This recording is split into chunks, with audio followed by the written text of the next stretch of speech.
क्या सिर्फ एक इंसान के भूख हड़ताल से पूरे देश में विवाद छिड़ सकता है? आखिर कौन है सोनम वांगचुक और पिछले कई सालों से सरकार के टकराव में है? आइए जानते हैं पूरी कहानी विस्तार से। साल 2019 में जम्मू कश्मीर के बाद लद्दाख के केंद्र शासित प्रदेश बनाया गया। इसके बाद कई स्थानीय लोगों ने मांग की कि उनकी जमीन, संस्कृति और अधिकारियों को सुरक्षा मिले। सोनम वांगचुक जो इस आंदोलन का प्रमुख चेहरा बनकर सामने आए, उन्होंने कहा था कि लद्दाख के पर्यावरण और स्थानीय लोगों के हितों के रक्षा के लिए विशेष सुरक्षा और अधिक भागीदारी जरूरी है। इसके बाद उन्होंने कई शांतिपूर्ण प्रदर्शन और भूख हड़ताल की। हाल ही में उन्होंने दिल्ली में फिर से भूख हड़ताल शुरू की और ये भूख हड़ताल अपने लिए नहीं या फिर अपने घर वाले के लिए नहीं, बल्कि हमारे और हमारे देश के बच्चे के भविष्य के लिए की है। 18 जून को सुबह कुछ पुलिसकर्मी सिविल ड्रेस में आते हैं और उन्हें भेड़िए की तरह उठा लेकर चले जाते हैं। और सरकार का कहना है कि लंबे समय के उपवास के कारण उनकी तबीयत ज्यादा बिगड़ गई थी, जिस कारण से उन्हें अस्पताल ले जाया गया। जबकि सोनम वांगचुक से एक रिपोर्टर के पूछे जाने पर कहते हैं कि जब तक हमारी मांगे पूरी नहीं की जाएगी तब तक हम यहाँ से कहीं नहीं जाएंगे, क्योंकि सरकार को अच्छी तरह पता था कि 20 तारीख को सोनम वांगचुक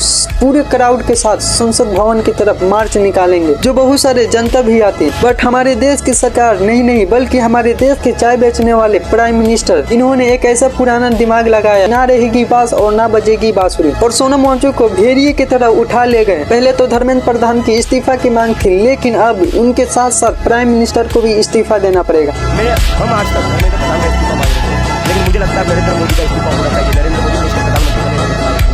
लेकिन इन चाय बेचने वाले भाई साहब को पता चल ही गया होगा कि खुद के पैर पर खुद ही कुल्हाड़ी कैसे मारते हैं। हमारे देश के पानी का नल जितना लीकेज नहीं करता है, उतना तो हमारे देश के पेपर लीक हो जाते हैं। आखिर कैसे, जबकि सारा पेपर सरकार के पास होती है। और उसके बाद जब हमारे देश के कुछ नौजवान सरकार से सवाल करती है तो उन्हें तो या तो फिर इनकाउंटर करवा दिया जाता है या तो फिर उन्हें जेल के सलाखों के पीछे ढकेल दिया जाता है। जिस कारण से मैं पूरी तरह एग्री करता हूँ कि धर्मेंद्र प्रधान के साथ साथ नरेंद्र मोदी का भी इस्तीफा होनी चाहिए। आपकी क्या राय है? कमेंट में जरूर बताएं।